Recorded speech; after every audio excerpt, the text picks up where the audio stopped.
Welcome to the College of Wealth podcast, the ultimate financial guide to help you understand your financial stresses and how you can build from it. Your lessons won't be in class, and your projects can either save you or earn you money. We host episodes 2 times a week on Tuesdays and Thursdays to help you reach your financial freedom. Now let's get started with your hosts, Owen, Paradis, and William Goulet.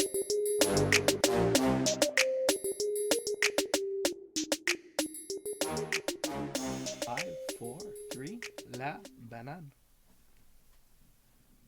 Hello, everyone. Hello. Hello, everyone. My name is Owen Paradis. I'm here with my co-host, William Goulet, and we're proud to present to you the College of Wealth podcast. Podcast. Oh, I love it, Will. That is very good enthusiasm because... I'm going to keep cranking it up every episode. I like it. That's how we do it here at the College of Wealth podcast, because this is a financial podcast that teaches you the latest and greatest information about money, because at the end of the day, this is a crazy money-making world. Yes, indeed. A crazy world and money making at the same time. That's all I have to say. I have to agree. I can't agree more than that.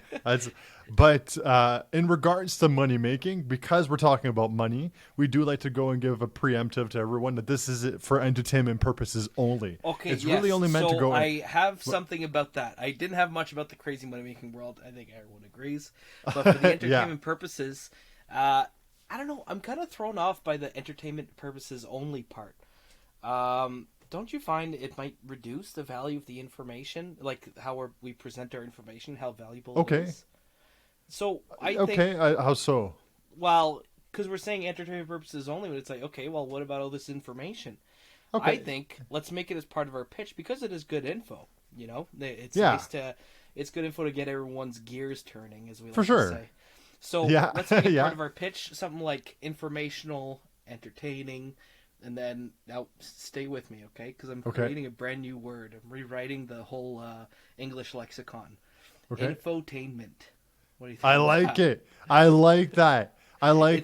It's because unique, a little corny, but cheeky, but at the same time, it describes us perfectly. No, I like it. I like it because I had someone approach me the other day, and I was so dumbfounded. I was like, how could you call it that? I was actually so upset because they called it tainment info. And I was so mad. What is that? That's disgusting. That's filthy. Let's never talk about that again, please. Yes. That is not something we're going to be talking about, and just erase that from your mind. That is the worst thing I've ever said in my life, I think. A little bit of a flashback to previous episodes, way back when. Yeah, flash is a little too strong, you know? I don't know if you ever saw people, they'll play video games and they'll get a flashbang and it goes, their whole face goes white. That's what it feels like every time you bring up tainment info. I'm sorry, I had to bring it up. But we also, because I do agree with Will about the infotainment, because both Will nor myself, we are not financial advisors by any means here. Certainly not me anyways, Owen. I am not either. I'm definitely not. Yeah, true, I guess. But at least we studied business. We both have a bachelor's degree in business. We both work, well, not both of us, but I work finances. Will works accounting. Will works marketing. Yeah. And... Well, here's what I like about both of our professions. Yes. I think it confirms that we have interest about everything that we talk about, right? Yes. Which is to say that our interest is valid. Now, valid can be a bit of a broad term, but I don't mean it in just any way. I mean it in the Gen Z way, with a check mark emoji I agree. Next to it. It is true. But at the end of the day... At the end of the day, we have 2 reasons why we have 2. We have 2. Wow. Okay. Yeah. Tell me more, Will. Tell me more. Okay. Well, sometimes you know how it is. You know that the markets can go crazy. Yes. And what do you have to do when the market's crazy? You have to hunker down a little bit. You know, conserve some of your resources, which is to say, don't waste it. Save your money. You know, we love to save money. I agree with that. But on the other hand, once you see opportunity create, you know, upon a mountain of despair, a totem of hope at the top of the hill. Anyways, there's opportunity, so you have to jump onto the opportunity, and at the end of the day, this means that we love to make money. Money. On top of a mountain, like you're saying. I'm so happy you brought it back. I thought you were just going to ditch that to that one episode and say, I'm never bringing it again. But here we are. We're back. No, exactly. We are back with that. But before we move on, we have some house cleaning to do, don't we, Owen? Oh, well, geez, yes, you're actually right about that there. I always manage to throw it in there at the randomest times, but we're starting it out here with some house cleaning. Yeah. If you haven't done so already, make sure to give us a 5-star review on Apple or on Spotify. It'd be greatly appreciated. If not, go check us out on YouTube. Subscribe to us. Give us a like. Would be awesome. Or go and check us out on Instagram or TikTok at Culture Wealth Podcast. It'd be greatly appreciated. We like to keep the house cleaning short and sweet for everyone. We don't want to go on and on for like 5 minutes here. We're getting so much better at shortening that house cleaning portion, man. And just a quick reminder for everyone there that we're on other platforms. Call it house cleaning. It's like due diligence, you know? We've done our part. We've done the promo. Exactly. So I agree with that, Will. And now we're going to jump into episode 128. By the way, 128, we're breezing through these episodes, man. It's crazy. I know. We're plowing through them. I think we've made more episodes on this. Well, yeah, we've definitely made more episodes on this run since we came back than ever before. And I think we're at around 50 episodes originally. Yeah, 50-something is what it sounds like. All right, time to quit, people. Bye. Yeah. We've met our quota. Bye. Goodbye. But yeah, so I do agree with you on that forefront. When we got many more to come, and I'm surprised we've come up with over 100 different topics, 128 different topics. And here we were thinking we were out of ideas, you know? No way, man. No, actually, today's episode was an idea that I had. I thought I had this episode for last week's episode. Last Thursday. But it turns out I already had an episode for last Thursday, which was on buy now, pay later programs. Yes, BNPL. Yeah. Man, that threw me in for a loop when you mentioned that stat. You're like, how many people have BNPLs? We're like, I don't know. I don't know. Yeah, I don't know. Help. I think you didn't want to spoil the surprise. You're like, I'm not going to say it. You're like, I guess I can say it. Yeah. But today we're going to talk about the title here. We've had a similar episode, but not exactly. This one's going to be really, really interesting because it goes right up my alley and it goes up right up yours as well. And these are marketing tactics you may be falling for. Oh, yes. Okay, yeah. So this is saving money episode. It is. Right on. And we've talked about like salesmen and stuff like that, but we're going to be talking about we're going to be talking about different pricing strategies, different things that you may be facing at the grocery store. And no, I'm not talking about the 99 cents or anything like that. Yeah. It says 97, therefore you're more likely to buy it. And that's how Walmart gets you with the lowest price guarantee. Yeah, but that's not what we're talking about. No, that's not what we're talking about. Things that you may not be you may not think about. And this one's a little bit of a marketing 101, honestly. Right on. Sweet. If you're on YouTube, you better buckle up and take the time to listen and view our faces. And if you're on the podcast, make sure to, I guess, put your earbuds in here because there's going to be a lot of learning on what the different types of strategies you could do. I'm only talking about 4. Yeah, I'm only talking about 4, but there are many different kinds. These are 4 that are very common. Mm-hmm. I would say are very common, but you may not realize it. Okay. Or you may not realize they're as common as you think they are. Yeah, you know what? I don't know where we're heading, but I know that I've heard one of these before. One of these marketing tactics, and it's like, yes. Oh wow, okay, so I have been falling for these for a long time. So, yeah, you're right. So obviously, we're going to start off with our statistics here. That man, of course. And our first stat has to do with shoppers. Yeah. What percent of shoppers use their mobile phones in the store to compare prices? This is according to HRC Retail Advisory. I think people would claim that it's higher than it actually is. I think the actual number is 20%. No, 15%, but the reported number is 23.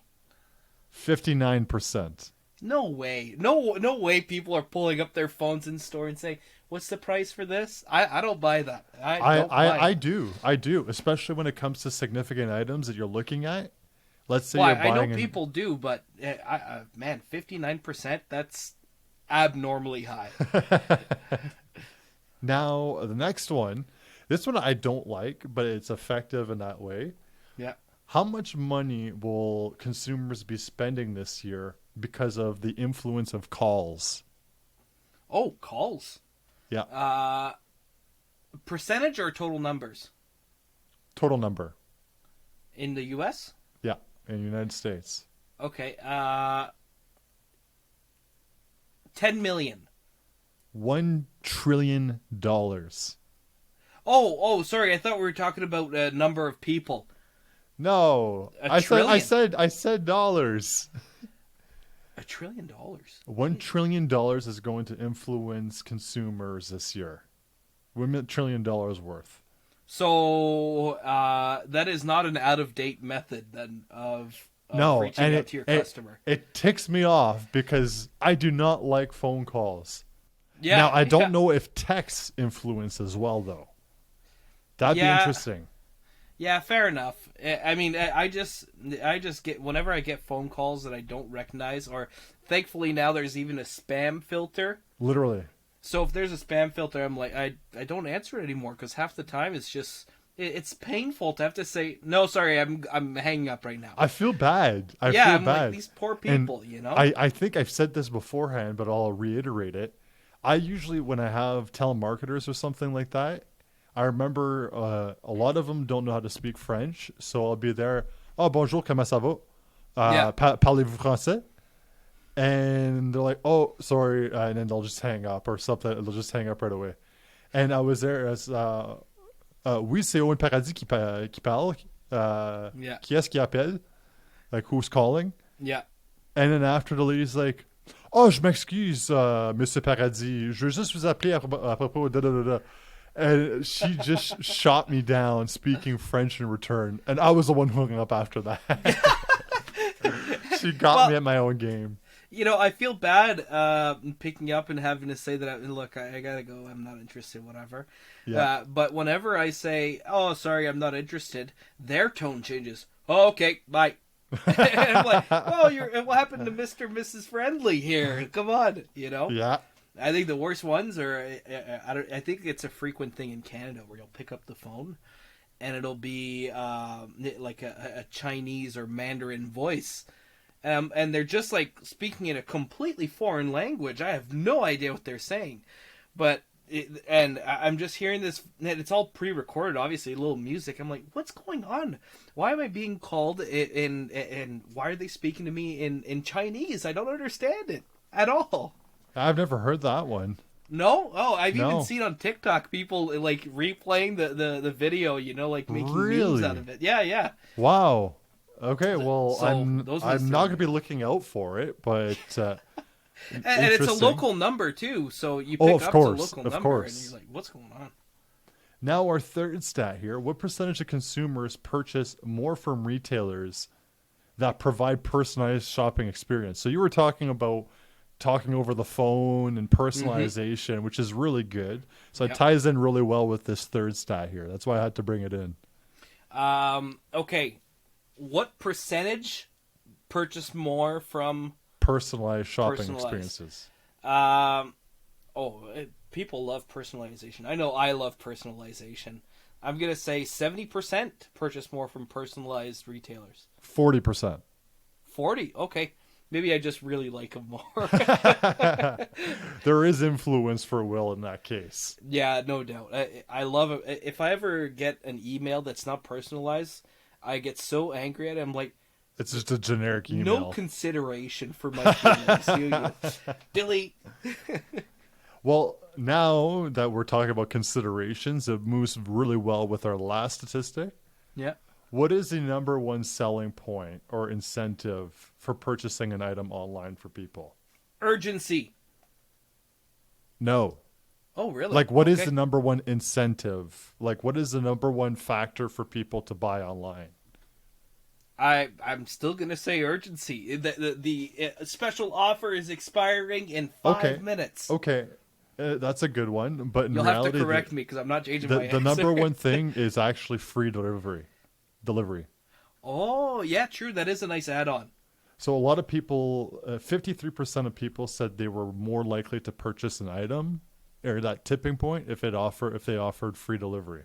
Okay, yeah, no, that makes sense. This is according to Global Web Index. Well, I guess especially if it's a self-reported stat, right? Because people won't admit, oh, I fall for emergencies all the time, you know? Yeah. So fair enough. I get that. Now that we got our stats in play here, these are different things that you can be faced on a regular day when it comes to marketing, when it comes to ads or phone calls or anything like that. Yeah. But now we're going to be talking about the nitty-gritty stuff, the pricing type of incentives that companies may give you that you may not realize may be the same or may be better, and how you can actually avoid it yourself. Right on. And the first one is actually going to be called shrinkflation.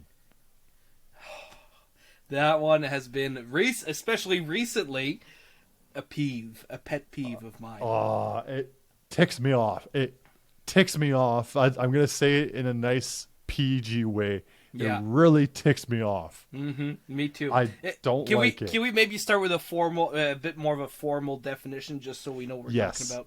So shrinkflation is the practice of reducing the size or quantity of a product. Yeah. While maintaining the price. Yeah, exactly. And we also use this strategy, and this is a strategy that people use, the barely noticeable method. Yeah.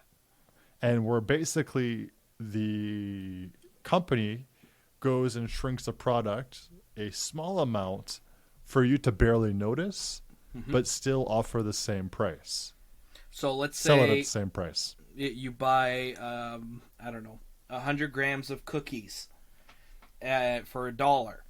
Well, You'll go back to buy this 100 grams of cookies, but it'll be 92 grams maybe, or 90 grams of cookies for that same $1.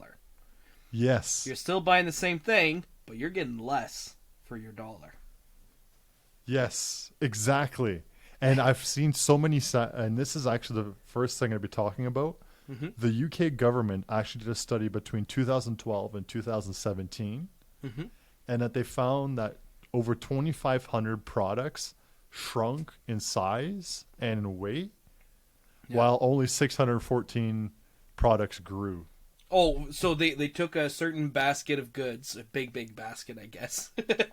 But yeah, exactly. But they tracked those same items from 2012 to 2017, and then that's what they found? Yes. Wow. I actually saw one of them in particular in the last few days in one of the Reddit groups I'm a part of shrinkflation, and it was actually Basel, like the margarine. The butter. Yeah. The fake butter. The margarine. And basically what they found was they took their old container, and it's at 805. I don't know if it's 805 grams or 805 milliliters. Sure. I don't know how you weigh margarine. Like it could literally work for both sides there. Yeah. But, particulates per million. yeah, exactly. But in this case scenario, they had 805 milliliters, and they saw the shrinkflation of the new containers. Same size container. Yeah. But it says 750 milliliters on it. Oh, wow. So 50 milliliters. Yeah. Which is enough. That's the change of 3-4 toasts that you have, 4 bagels. 50 milliliters, that's enough. No, true. And that's where it starts to add up. I think the worst ones is when people expect a price increase. They say, okay, so we'll increase price, and at the same time, let's partake in this shrinkflation. They're double dipping those buggers. It drives me nuts. But especially with what's going on right now, companies, and this is the biggest thing, the biggest reason why companies start doing that is because of rising costs of production. And it's typically attributed to inflation. Or COVID. Oh, COVID happens. Well, yeah, or COVID ends up happening. Yeah. But inflation's happening right now, and that's exactly why it happened. Yeah. And people are expecting at this point, because now the rising costs of products. So companies will either A, rise the price of the item, or B, reduce the quantity of the product and keep the same price. Well, people are speculating on food shortages because of the supply shortage. Yes. For farmers and things like that, right? Exactly, for sure. I could definitely see that. And it's really difficult as a company to be doing that, but at the same time, they got benchmarks to meet. They also have money to make here, so they're not in the business to lose money, like we said last week. Well, it's illegal for them not to do something about it. You know, they have to do what's best for the shareholders legally. They have to do it. So if they don't meet that expectation, it's illegal. They're doing something illegal, so they have to do it. It's true. And another component of this, like what you're saying here, that a lot of people kind of sort of attribute shrinkflation with, is inflation. And inflation and shrinkflation are two different things. Sure. They both fight the same thing. Yes, they both fight the same thing, and one is a cause of the other, but it's not. Shrinkflation is not inflation. It's a cause of inflation. The result are two separate things. Typically. Yeah. Now, our last point in regards to shrinkflation is, the way to combat it is to pay attention of the products that you're purchasing. And if you see something like new look, or if you're French, nouveau regard. That was the name of my school growing up. Nouveau regard. Yeah, no joke. But if you ever see new look, typically it's not the greatest of things. Yeah.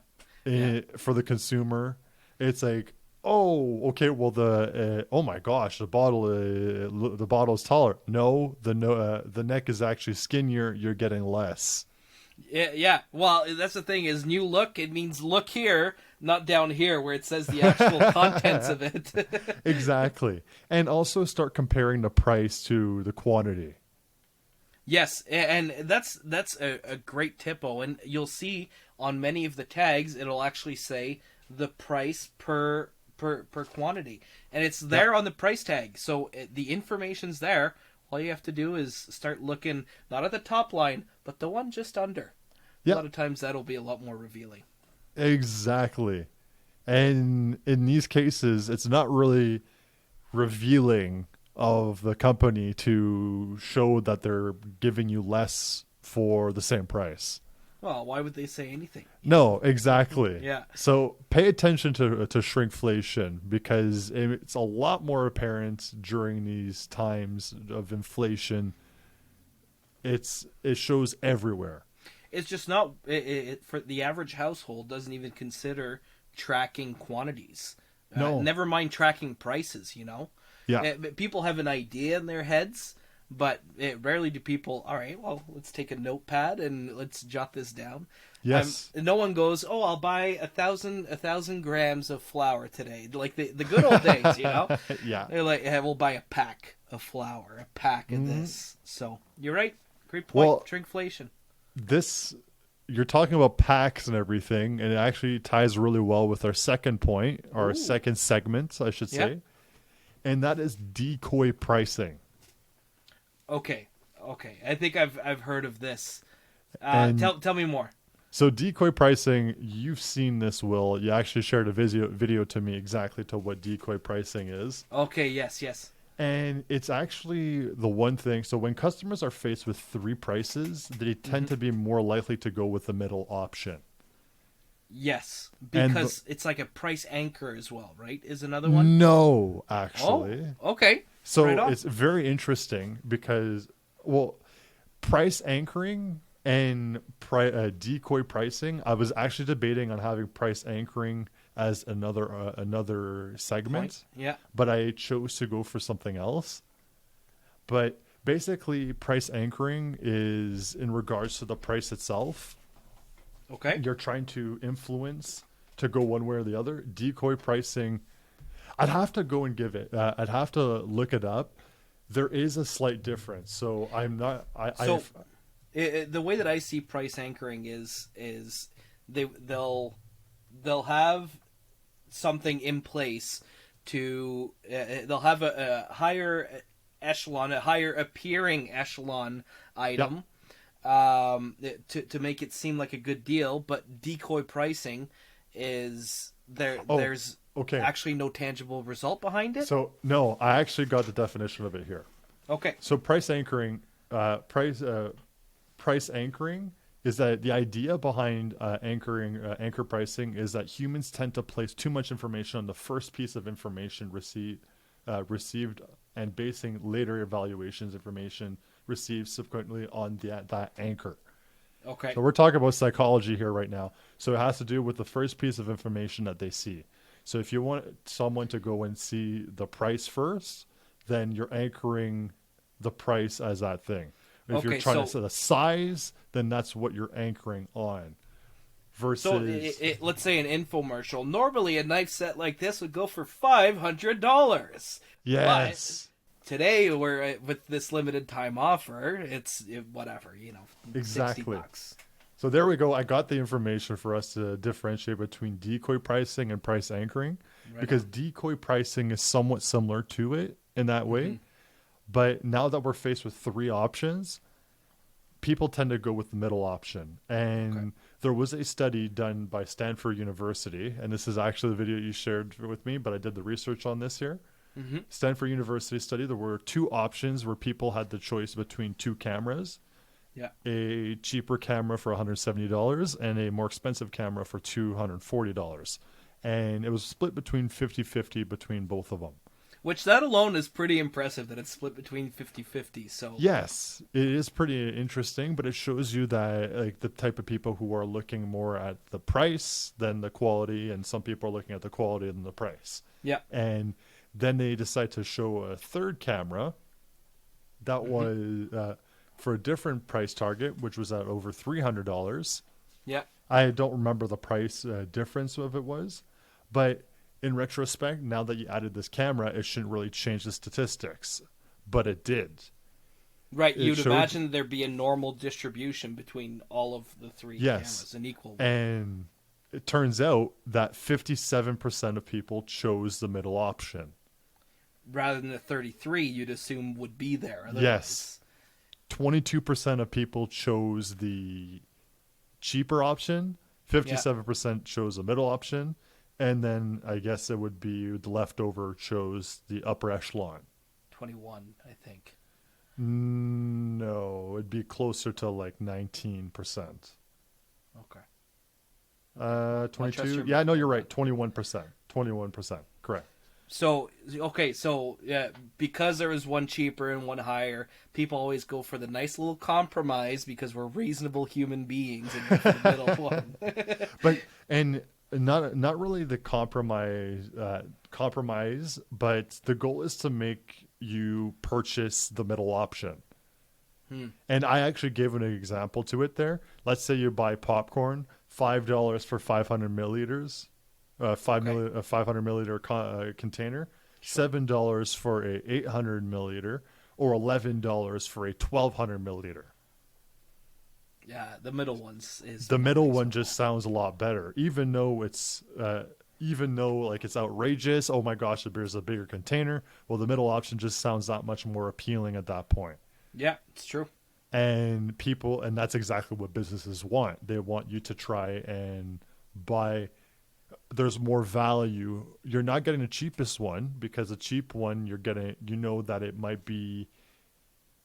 Well, exactly too that. Small, cheap. Yeah, too small, cheap. It may break on you in certain things. And the most expensive one, well, I can't see myself paying that kind of price And I'm also not the highest performer in this game. Let's say cameras. I'm not the best photographer. I don't need the best camera, you know? Yeah. I just don't want something cheap. I want something in the middle. So I think it rationalizes on multiple levels. Price, yes, quality, and self-perception. Exactly. So a lot of people like to go with that middle option. So when you're going out and you're looking for things, and this is our fourth point to this here, try and figure out what that decoy is. Some of them are more subtle than others. But even just on the grocery store shelf, you may have one or two products beside each other, and you may be really, really surprised to find out that they may be doing decoy pricing just between brands as well. True. Well, I think an interesting one for me is, let's say, Great Value or Giant Value, you know, those kinds of branding. They actually use, I think it'd be price anchoring, actually.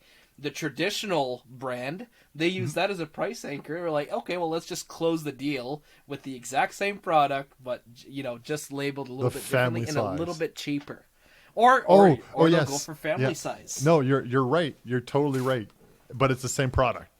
Yeah, exactly. So they actually use some similar techniques too, but based off of an already existing product, which is so interesting. And now that we have the decoy pricing put into place here, we got to talk about something that's very, very, very popular amongst a very specific group of companies, and that is price skimming. Okay.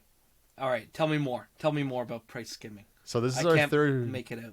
This is our third segment, and price skimming is basically that you set the highest possible price that customers are willing to pay, and then you slowly start bringing down the price to make it more interesting for people. Okay. And what's the logic behind that? So you're targeting every single target market at that point. And you look a little confused, Will. Yeah, no doubt. And I'm going to explain the companies who do stuff like that. And the most specific ones are tech companies. Okay. Think Apple. When Apple releases their phone, Samsung or whoever, they charge the highest possible price. $1,500, $1,700. Well, who are they targeting right now? The early adopters. Exactly. The people that will pay anything just to have it. They basically have it broken down to the three phases. The first one are the early adopters, like you said. So they're going to pay top dollar. They want the latest and greatest things here. They want to show it off. Hey, I got this, and they're willing to pay the price for that kind of stuff. Yeah. But it's a small market. True. And typically that's used to go and pay off your R&D cost or the biggest fees that you have. True. And then over time, then we get into the second phase. And the second phase, we call those people the people who are indifferent. Okay. The objective buyers, let's call them. Yeah, the objective buyers, where they're like, you know what? I want a more recent phone, so I might go and shop around here. So they go and look at the phones, and then they see that there's a new phone that's been around for a few months here. Oh, you know what? I'd be interested in something like this. So they by that point, the price has gone down. So let's say the phone is $1,500. Well, it's gone down to $13 or $12 or $1,000. So it's like, you know what? I can justify spending that kind of money. It's not as bad. So now you're no longer targeting the people who are bandwagoners or anything like that. They've moved on to the next bright and shiny thing. There's a curve, a demand curve, if I'm not mistaken. I remember in a marketing class showing that there's like 5 different stages to demand. Yeah. No, it was something like the early adopters. It's the product life cycle. Well, is it the product life cycle? Yep. So okay. Tell me more. So basically, so you got the introduction, the growth, the maturity, and the decline. Oh, yes. Okay. Yeah. and the decline is still relatively high. It doesn't go down all the way to where the introduction part is. Here's a better one. Innovators, early adopters, early majority, the late majority, and the laggards is the best way to say it. Yeah, that's a great way of saying it. I think they're pretty self-explanatory too. Yes, exactly. Yeah. And in this case, a lot of people would become the early majority and late majority when it comes to the price point. Yeah, you're right. And last but not least, the third phase, and this is basically the people who you're targeting, the laggards here. Mm-hmm. They don't really care about having the nice shiny item or anything. They only care about the price.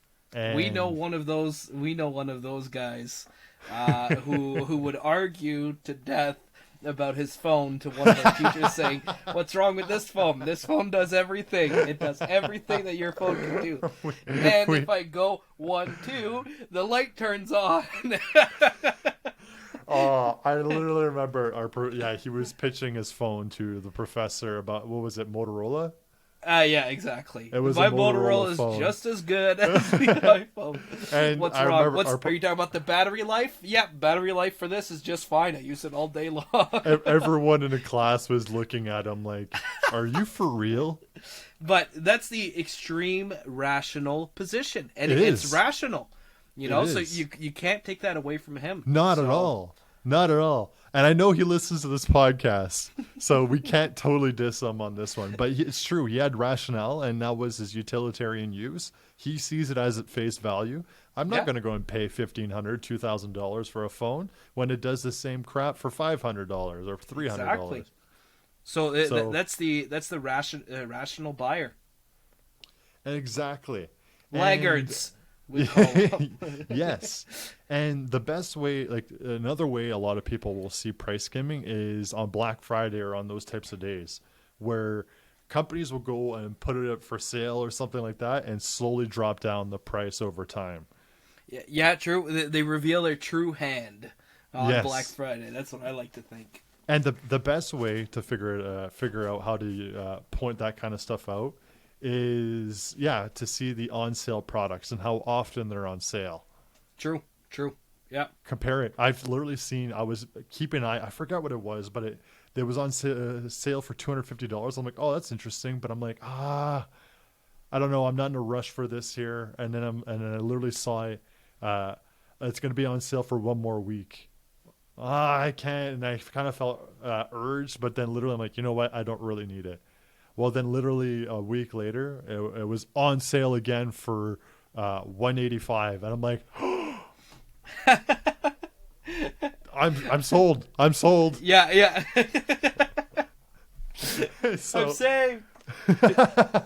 But just one of those things, and I mean, I guess I was a laggard in that case, but pay attention to pricing because you'd be quite surprised by the tech that goes on sale frequently. Yeah. Last but not least, this one I thought was very interesting. This is our fourth segment. Uh-huh. And is the innumeracy. Correct me. Innumeracy sales tactic. All right. I'm not going to dare to try and pronounce it, so go ahead, tell me. Innumeracy sales tactic. And this one is basically not putting a number on a sale. Okay. And basically, people are more apt to buy something if it's free compared to having X% off. So the biggest thing is buy one, get one free sounds a heck of a lot better than 50% off. Yeah, the ones that peeve me the most is buy one, get one 50% off. I'm like, come on, guys. I'm not interested. Or the worst one I've seen is buy one, get one 30% off. I'm like, seriously, guys? Come on. I'm not interested yet. But you can even say buy 8, get one free. I don't care. Lie. Lie.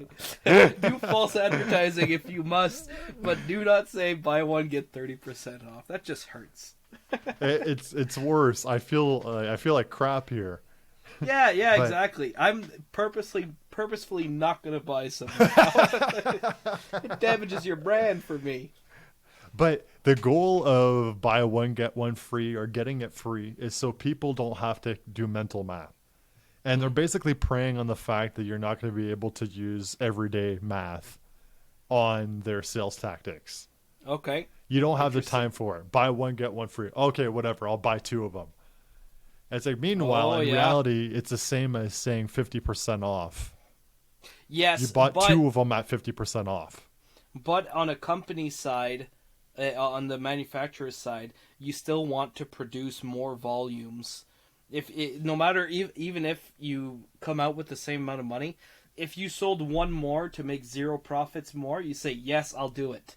Because it gets you more volume in the market and market share. True. That's an awesome way of looking at it. It's true. So that's another side reason why they want to go for those. For sure. But it's a way of getting the sales too. Like exactly. Yeah. Like, so if you can buy 2 of them for 50% off each, you technically still bought one of them. It's still the same as buy one, get one free.